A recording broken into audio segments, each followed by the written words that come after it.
আসসালামু আলাইকুম ওয়া রাহমাতুল্লাহি ওয়া বারাকাতুহু। নিশ্চয়ই সকল বন্ধুরা ভালো আছেন, সুস্থ আছেন। তো ভিউয়ার্স, এই মুহূর্তে আমার হাতে যেই ফোনটি দেখতেছেন, এই ফোনটি হচ্ছে ওপো ব্র্যান্ডের ওপো A9 চিপস হচ্ছে গিয়ে 1937। তো এটার মধ্যে আমরা এই মুহূর্তে দেখতেছি ফ্যাটেন লক লেগে আছে, ফিন লক।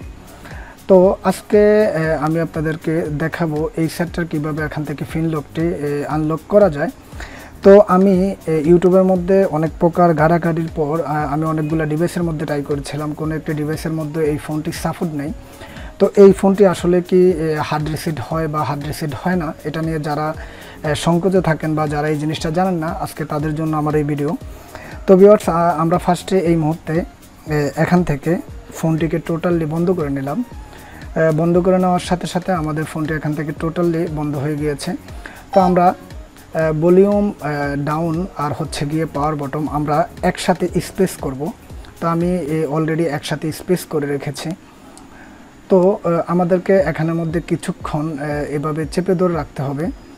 হয়তোবা কিছু কিছু সময় দেখা যায় আমাদের ফোনটি ডাইরেক্টলি এখান থেকে চালু হয়ে যায়। তো অবশ্যই আমাদেরকে এখান থেকে কিছুক্ষণ এভাবে ধরে রাখতে হবে। তো দেখুন, এখান থেকে আমাদের টলারেন্স রিকভারি মোডে চলে এসেছে। তো আমি এখান থেকে দেখলাম অনলাইন যদি করতে যাই, এখান থেকে পাসওয়ার্ড চাচ্ছে, তারপর এখান থেকে রাইট ফ্যাক্টরি করতে গেলে পাসওয়ার্ড চাচ্ছে। তো আমরা এখান থেকে ইংলিশ করে নিলাম ল্যাঙ্গুয়েজটা। তো আমি এখান থেকে অনলাইন যদি করতে যাই পাসওয়ার্ড চাচ্ছে, তারপর এখান থেকে রাইট ডাটা করতে গেলে পাসওয়ার্ড চাচ্ছে।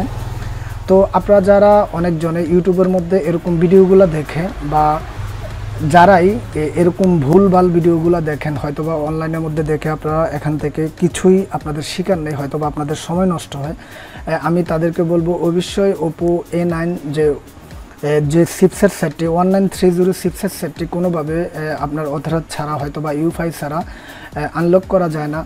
তো ভিউয়ার্স, এই ছিল আজকে আমার এই ছোট্ট ভিডিওটির মাধ্যমে আপনাদেরকে মেসেজ দেওয়া। আসলে এই ফোনগুলো এখান থেকে এভাবে হার্ড রিসেট করা যায় না। তো ভিউয়ার্স, সবাই ভালো থাকবেন, সুস্থ থাকবেন, অবশ্যই আমার চ্যানেল লঙ্গে থাকবেন। ওকে, আল্লাহ হাফেজ।